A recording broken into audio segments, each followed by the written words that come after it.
Alright, so in the interest of full disclosure, this is just me really just testing out the camera gear and figuring out how to use iMovie and Adobe Premiere and all of that fun stuff. But I figured I wouldn't waste it and I'd show everyone how to make an alcohol stove using an old can. And this used to be a can of peppers, and I was introduced to this idea back at one of my survival schools, and one of the instructors there was really big into ultralight backpacking and whatnot. And in his words, this is the lightest, cheapest thing that you'll find on the market. And he would run a tuna can with a bunch of holes punched in them, and the fuel that he would use is 90% isopropyl alcohol, so that way it could also be used as first aid. And to make one of these is incredibly simple. All you need is an old can and a hole punch. And you can see where I already tested, made sure that this was a thin enough wall so that way it had no problems. And just keeping even spacing, you just go through and keep punching. And we'll insert a time lapse now. Well, I broke the hole punch.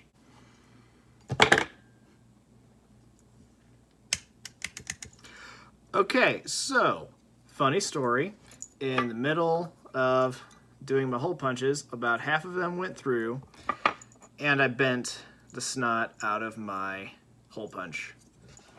So now we're going to switch to the multi-tool.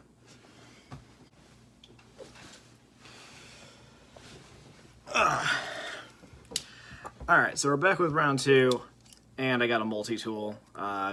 You're probably more likely to have one of these actually out on the trail anyway, so you're just going to take it, and you're just going to stab a hole through it. Carefully, don't hurt yourself. Please. I am not liable. And we're back. And you can see those holes are not nearly as clean as the ones with the hole punch, but it'll still work just fine for what we're using it for. So now that you have your first top row, you're going to want to go around and do in between these holes a second layer, and that's going to allow more oxygen so that way it can sustain your fire and your fuel can keep burning even if you have a stove or a pot on top of it.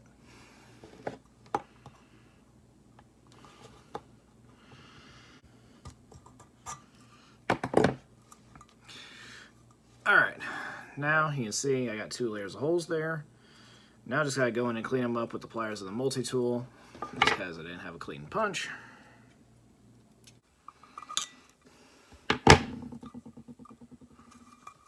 Alright, now that I've gone in, smoothed down a lot of those teeth, bent them back. Now just to go out and test it. Alright, so I've got it out here. Then last night I was bored, so I made another one. Let's call this one the standard size and this guy the ultralight. So in order to use this guy, you gotta make sure that's on flat ground. And then you're gonna pour in some denatured alcohol, isopropyl, or just regular alcohol. I've heard anything other than 90 proof and higher. Everything 90 proof and higher will work. So let's get to it.